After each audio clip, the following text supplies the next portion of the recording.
He was 20 when he disappeared. It wasn't after a fight. It wasn't with any warning. He was just gone, like a sentence cut short.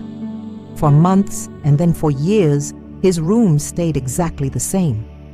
Dust settled where laughter once lived.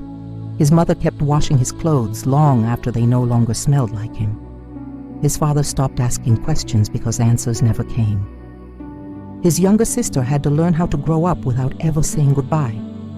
They searched, they prayed, they waited, but eventually, hope became too heavy a burden to carry. 10 long years passed, and the family learned how to survive without even saying his name. On this New Year's Eve, they gathered like they always did. Not really to celebrate, but just to mark the passing of time.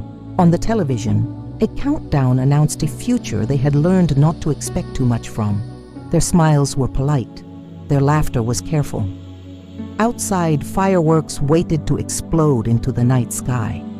But inside, memories knocked much louder than any joy could. Then at 11:57 p.m., just as someone raised a glass, there came a knock at the door. It wasn't a demanding knock. It wasn't urgent. It sounded, for a moment, no one moved. Another knock followed, and this time, the sound landed differently, as if the house itself, the very structure, recognized it, unsure, almost like it might turn around and leave if it was ignored. His mother stood up slowly, her heart pounding against a decade of disappointment. She walked to the door and opened it. A man stood there on the porch. He was older, thinner. His face was marked with lines written by regret and survival. For a moment that stretched into an eternity, she didn't breathe. And then she saw his eyes. They were the same eyes that once looked up at her for permission, for comfort, for home. She whispered his name, and in that instant the world cracked open.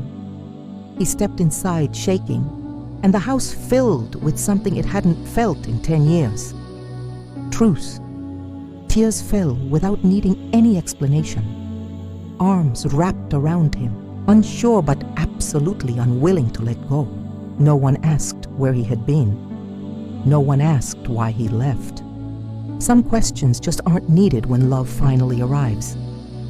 The father said, "Son, if you are scared of the people that love you most, what about the world out there?" With a calm, caring voice, the mother said, "No matter what challenges you in life, we are your family, talk to us." "I didn't know how to come back. I was scared," he said softly. As the clock struck midnight, fireworks finally lit up the sky. Something far brighter happened. A family learned that even after you've given up, hope can still find its way back home. They learned that love can wait longer than pain, and that endings can become new beginnings when hearts stay open with hope. The new year arrived quietly for them, not with a loud bang, but with healing, joy, and bright future. And the door that once closed in grief now stood open, welcoming a miracle that was 10 years late and right on time. Thank you for watching. For the upcoming stories, subscribe, like, comment, and share.